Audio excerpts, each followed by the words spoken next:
Hello, my name is Darcy, and today I have a rare opportunity to speak with Tim Moen, leader of the Libertarian Party of Canada and candidate for Calgary Signal Hill.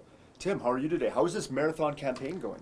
Oh man, it's wearing me down, but luckily I've got coffee shops nearby, and so I'm running off caffeine and adrenaline and moral courage at this point. But it has been a long, torturous writ period, and I'm just about ready for it to be over.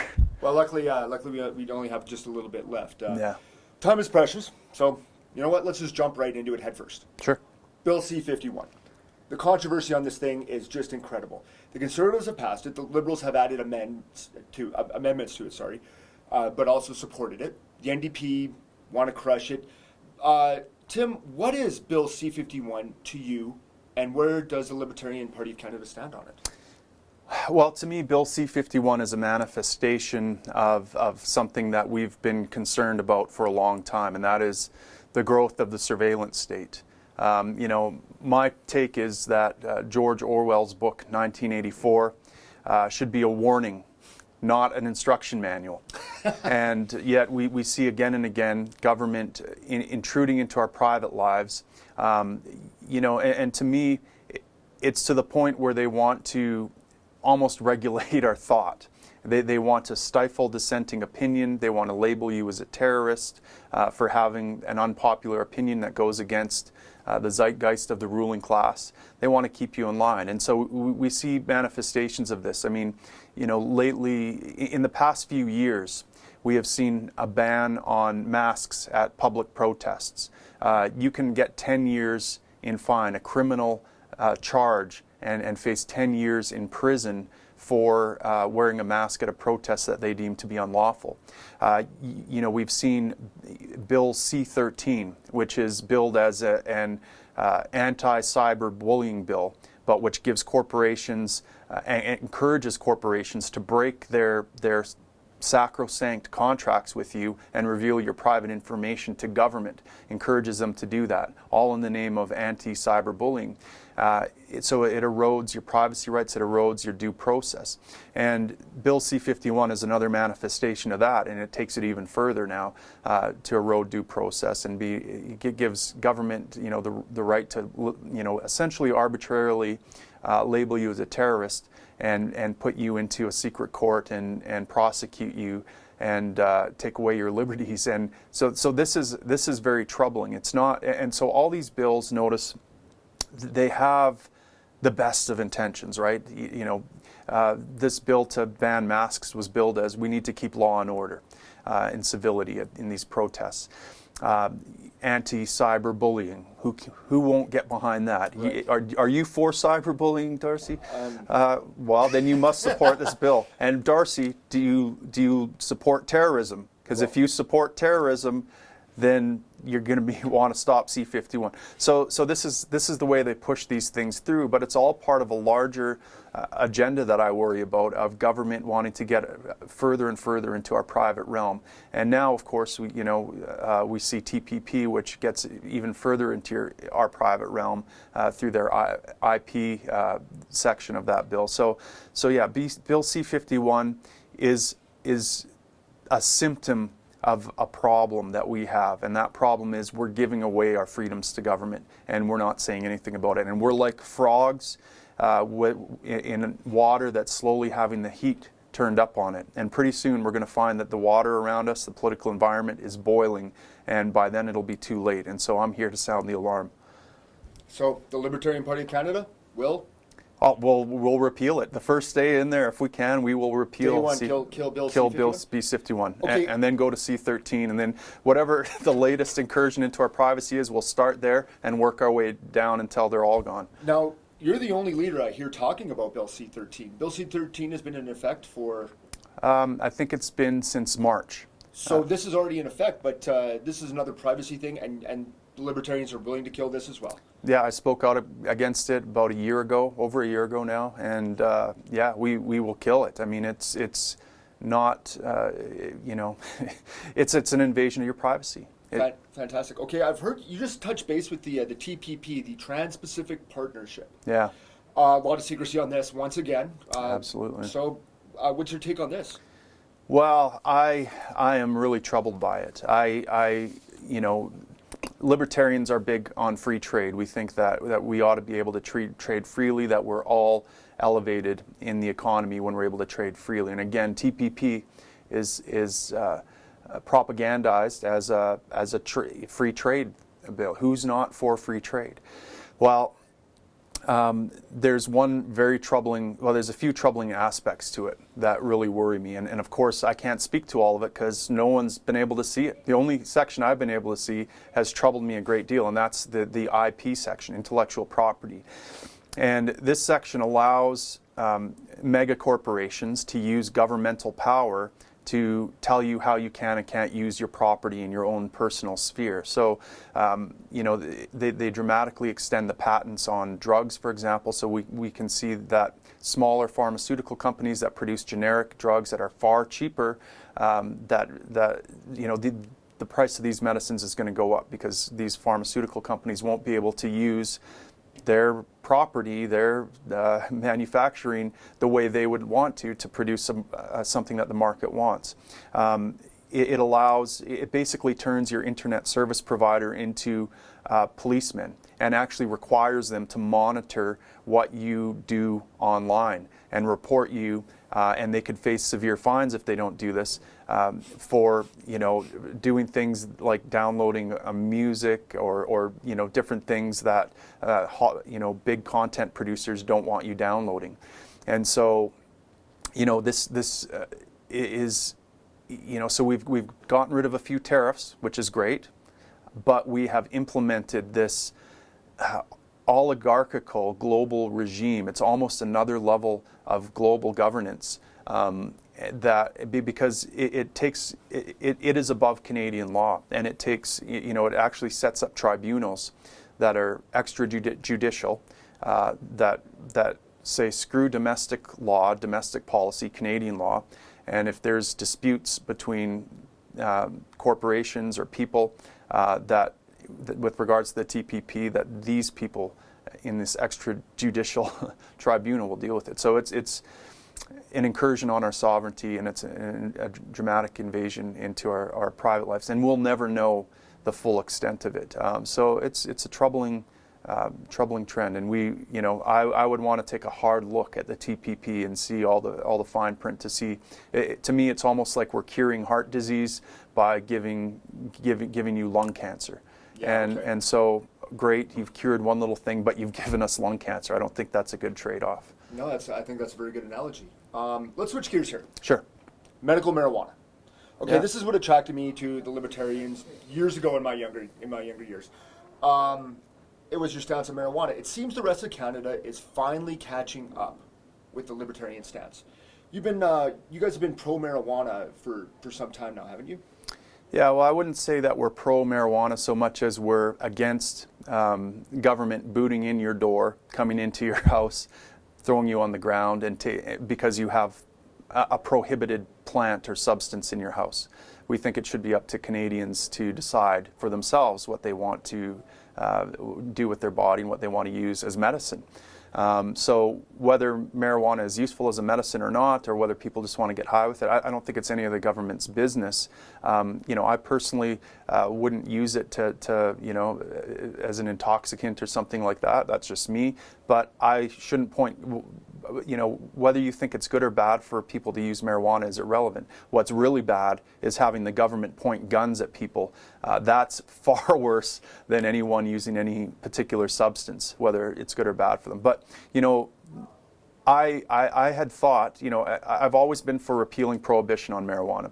And I used to think that people that were advocating for medical marijuana were just trying to find a back door to get high, and that they were using that as kind of a way to, and I'm embarrassed that I held that view, because recently I testified on behalf of medical marijuana growers in a constitutional challenge, and I met them face to face, and I toured a farm, a legal grow-op, and I saw with my own eyes the good that cannabis has in terms of medicine. As a paramedic, you know, as a healthcare provider, I think I'm qualified to judge these things. And I saw people's lives dramatically improved by having access to this medicine. And so I've come to believe that there's active suppression going on of a valid medicine that can be used that, obviously goes against big pharma and could cut into their profits, but people are finding ways to look after their own health, and government should get out of their way. That's just unbelievably unjust and evil to take away people's ability to grow and use the medicine that they choose. You know what? That's a great point. Medicine that people choose, and saying that government should get out of the way and let the people decide. So let's stay on drugs, but let's go from narcotics to pharmaceuticals. I'm going to quote, make a quote, federal health minister, at the time that this video is being recorded, she was federal health minister Rona Ambrose, was quoted in the Globe and Mail on March 13th of this year as saying she thinks it should be mandatory to show proof of vaccination in schools, but has no authority to impose that. Now, I've been contacting some different parties, some different candidates. I'm getting a lot of different answers, depending on what riding I'm contacting, which party, which candidate. Where does the jurisdiction of healthcare stand in the eyes of the LPC, and where do you stand on vaccines? Well, look, your health care should be up to you, period, the end, full stop. Vaccines should not be mandatory. You should not force people to get vaccines. That is horrendous. You're putting something into your body without consent when that happens, and that is just unconscionable. We are firmly against these mandatory vaccination programs, and we're troubled by them. And also, I think it's important that, a big part of the problem is that, we have this public institution called public school, and so,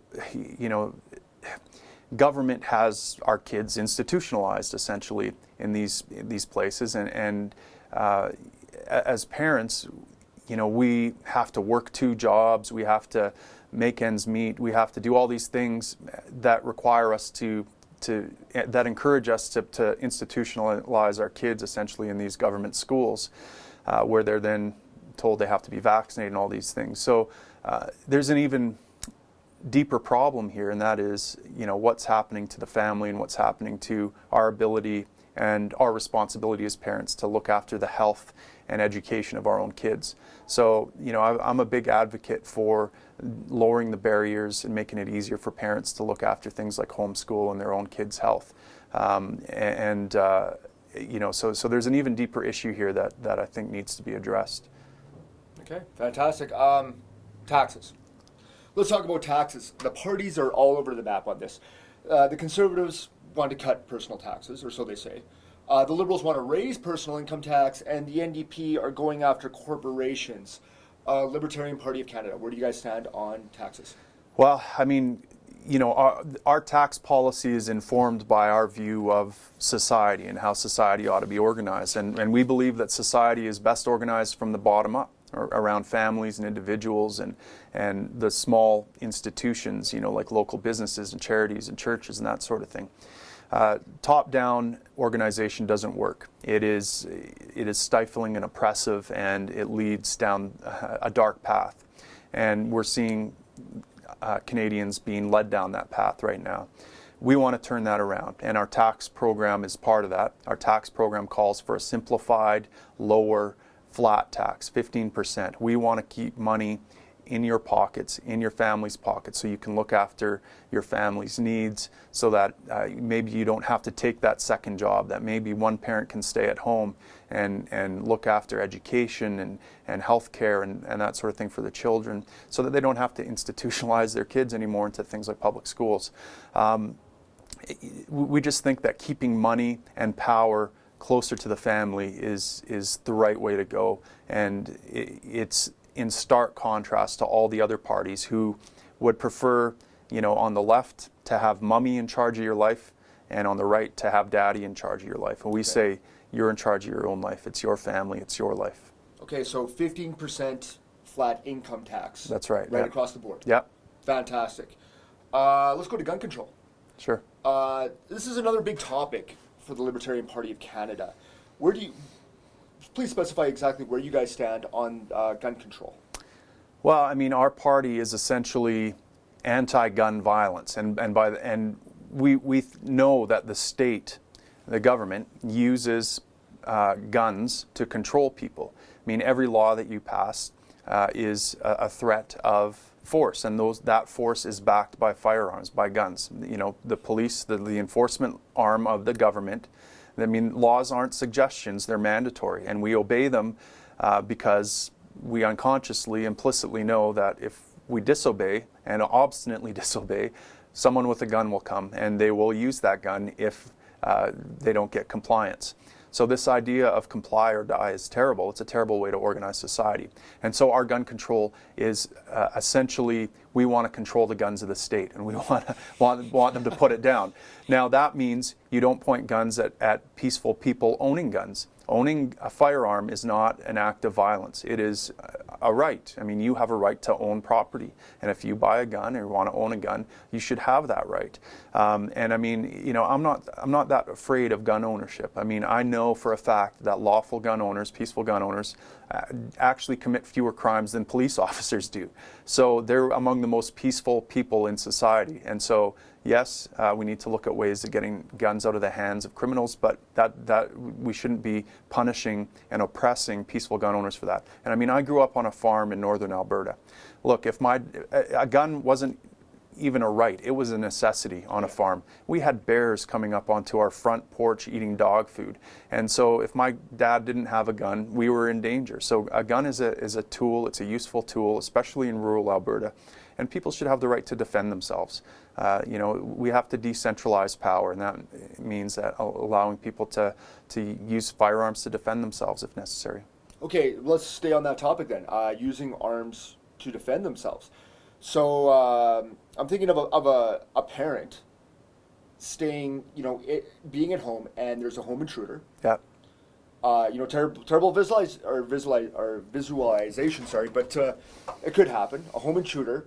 As it stands right now, we really don't have the rights to protect our home and our children from these from people who break into our homes and want to do us harm.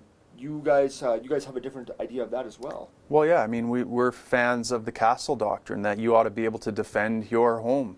You know, police are great and they're there to protect us, but they're not going to be there in time to protect us. And you know, the only thing that stops a bad guy, a motivated bad guy with the gun, is a good guy with the gun. You know, yeah. You know, these home invasions and break-ins and violence aren't as rare occurrences as people think. And I want families to be able to protect themselves the way they see fit. Yeah, I agree. I think a parent should have the right to defend his child. Absolutely. As a parent. This election has seemed to really come down to two sides on the media, on social media, and on the streets. You know, I'm talking to people. Either you are backing the Conservatives or you are backing anyone but Conservatives. Right. Let's be realistic. You know, with 5 days to go, the Libertarian Party of Canada, a very slim chance of forming government here. So why should we as individuals, maybe people that do tend to go towards the Conservatives or people that are looking to an alternative of the Conservatives, why should we vote for the Libertarian Party of Canada? Well, that's a great question. You know, there's 4 reasons that I think voting for us is important. The number one reason is to first understand that to get the kind of change we want to see in society, where we're taking back our freedoms, where we have more liberty, where we're able to look after our kids the way we want it, where the government is no longer a surrogate husband and a surrogate parent to our kids. The way we get there is not from the top down. So, you know, if we were to form a libertarian government tomorrow, even a majority libertarian government, I'm under no delusion that we'd be able to pull some legislative levers and do the kinds of things we would want to do. We would just face so much political opposition. There would be too many special interests opposed. You know, so this idea that what we need is just the right people in power and then things will get better is delusional as far as I can see. And so that is the number one thing. So actually there was a study done a few years ago that showed that what changes society, what creates the kind of government and policies that we want to see, is when 10% of the people in a given population adopt an unshakable belief. then the majority of the population goes on to adopt that belief. So this was true of abolition of slavery, it was true of women's suffrage, it was true of civil rights. Once that 10% was reached, the zeitgeist changed, and you saw the type of government you want emerge. So government doesn't lead, it follows. So what we need to do is change culture. That's the most important work that we can do as activists that want more freedom and want the ability to look after our kids. So our party understands that, and everything we do is geared towards changing culture. That's the message we're trying to get out to people. We're trying to connect people with an unshakable belief in liberty, that you have inalienable rights to look after your kids, to look after your life, to look after your family. So that's number one. Number two, even if I haven't convinced you that that change occurs from the bottom up, not the top down, even if you still think that change occurs from the top down, you should still vote for us. Because voting for us sends a strong signal to the ruling parties. So the other parties can count. If the Conservatives in my riding see that a Libertarian ruined the Conservative candidate's day because he picked up 5 to 10% of the vote, and so their candidate didn't get elected, or almost didn't get elected, well, that sends a very strong message to the Conservative Party that, look, you better start adopting some of these policies and implementing them and pay attention to what people want. And if you never vote Libertarian, they never get that message. So that's the second reason to vote Libertarian. You're sending a strong signal to the other parties that they ought to adopt those platforms. And if they don't get that signal, then they're just going to keep going on building the status quo and growing and doing whatever they can to get more power. The third reason is that voting for us is almost like giving us a monetary contribution. It's almost like giving a contribution to a marketing firm that's putting out a message that you care about. So every vote we get gives us that much more credibility in the eyes of the public, and they have to pay more. They implicitly pay more attention to our message, and they're like, who are these guys that are getting all this popularity and getting all these votes? We should probably pay attention to them. They're a rising force, they're a rising movement. So it makes our message more effective when you vote for us, and that is the work that's important, because that is what changes culture. So the more effective our message becomes, the more culture changes, and the more we have the type of government we want to merge.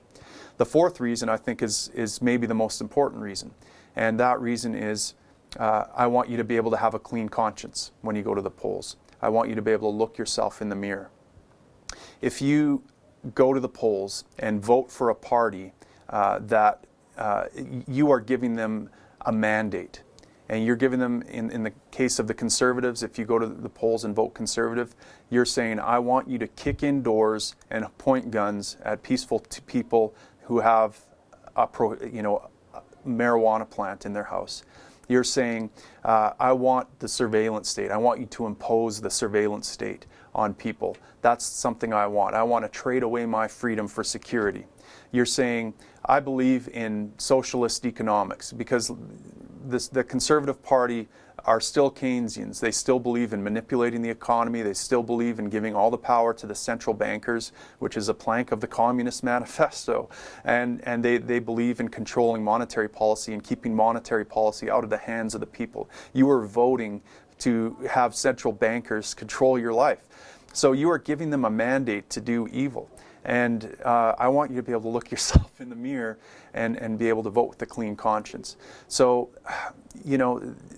and I tell this to gun rights activists and cannabis rights activists all the time, that they are people that have something in common. They want more freedom in their lives to do the things they're doing that are peaceful. Yet they are enemies, stark enemies. Why? Because political parties play them against each other. I'll give you your right to grow and smoke marijuana, but we're gonna trample the rights of the gunnies. And on the other side, we're gonna give you your gun, Darcy, but we're gonna stomp on the necks of cannabis users and throw them in jail. So if you want your gun, you got to stomp on their necks.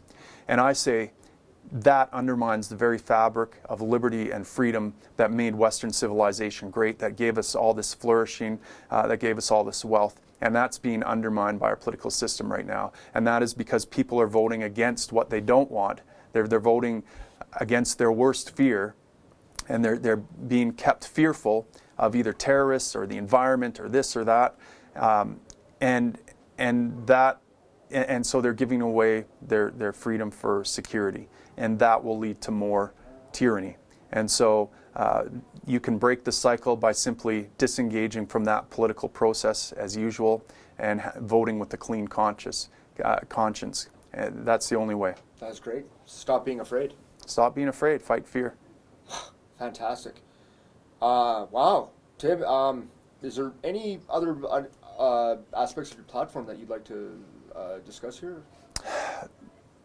You know, our platform is important, but it's almost irrelevant, because I want people to know what we're all about, and we are all about doing the things that are necessary, making the sacrifices that are necessary to change culture and turn this thing around and give you more freedom in your life.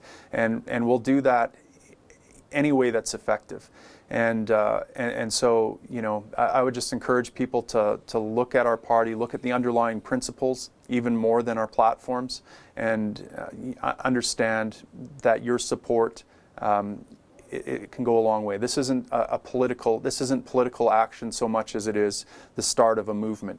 You can be on the right side of history, you know, or you can be late adopters. And so I want people to understand that getting behind our party now means that they're an early adopter. Could you imagine being one of the first people fighting to abolish slavery? That has something noble to it. Being a late adopter after everyone else has already accepted that slavery is immoral, there's no glory there. So yes, it's hard. It's going to be hard work. We're going to face a lot of opposition, but you can be on the right side of history.